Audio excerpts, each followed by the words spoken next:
everybody. Hope you're all having a blessed start to this new year. Let me know down in the comments how you're all doing. We'll get that going there. Get that communication going with each other. But anyway, as you can see from the title of this video here, I have a bit of a personal story to tell. Mainly, I'm going to share it because there are some important lessons to learn from it. I got called out at church on Sunday, and that sounds bad. It sounds like I was called out, but I'll get into kind of what happened and the lessons to learn from that. It wasn't necessarily in a negative way. It was more of a motivational and moving moment than it was anything else. So I woke up the morning before. In Michigan, we get, a couple times a year we get some pretty heavy storms. Sometimes they're sporadic, not necessarily all winter, but it's a couple times through the summer. It'll be like 60 degrees, and then it'll be below freezing for a couple of days. But anyway, I woke up on Sunday morning, which at the time of this recording was yesterday. Saw there was snow and ice. I knew we were going to get a couple of inches of their snow and ice, and stuff out on the roads, and just kind of in general, driving in normal on normal roads stresses me out.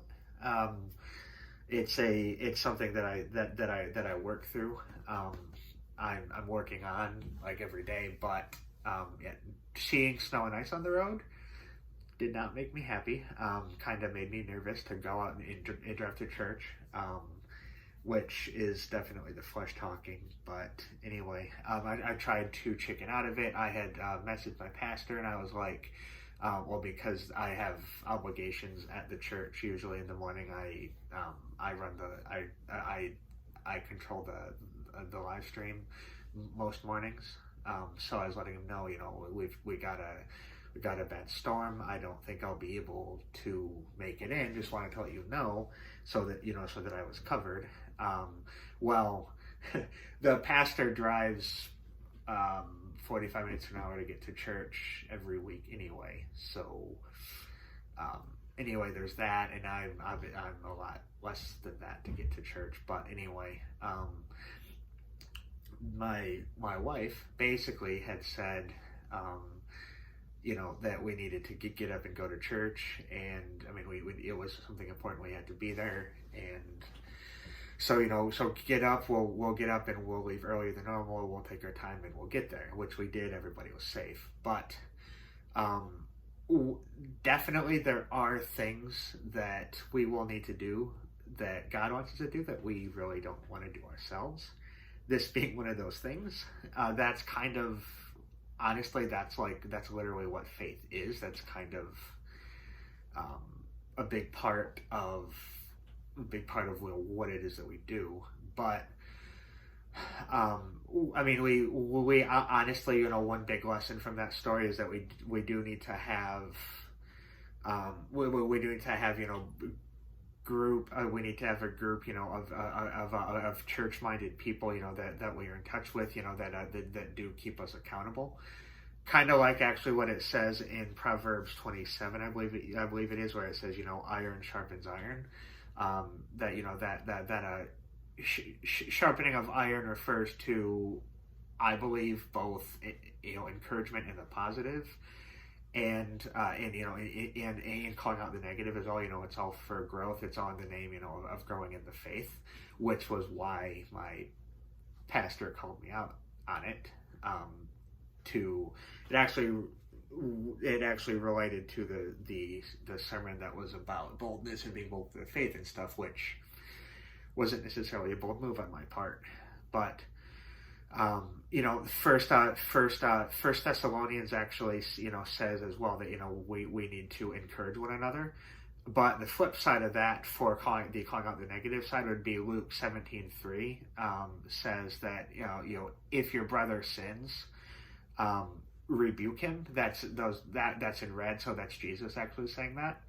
But that's why, that is why it's important to be in church and be active in the church to build those relationships. Something else about me is I went to church. I went to my church, my current church, where the church where we got married and everything, for like several years by myself, and I just kind of sat in the background, absorbed stuff, but didn't really build those relationships with anybody. Recently, like I've gotten out of that. I've built those relationships. I've been active in the church again, and it's like one big family and everything now. And definitely, both the rebuking side and the encouragement are both things that happen in that church. In the long run, it's it's a great thing for everybody that's involved on both sides. There might not always feel like that in the moment, but I mean, really, that's the bottom line here. Is that we need to be active, in our church, build that church family, have those relationships, those people to build you up, to help you grow in the faith. I mean, after all, like the church, the actual church, Christ's church is the people. It is not the building. We need to be building that in the church. The church needs to be strong. We need to make sure that the church itself is strong, is a strong unit. Last lesson here, an important one that I'm learning more and more every day. Listen to your wife. But yeah, so thank her for that, for calling me out on that, keeping me accountable, and obviously, pastor, you kind of expect your pastor's going to call you out on stuff when you need to be called out on it, but take from that what you will.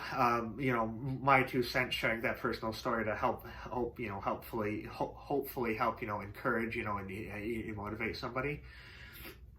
But as always, share this with somebody that you think needs to hear it, somebody that could be motivated or encouraged by it.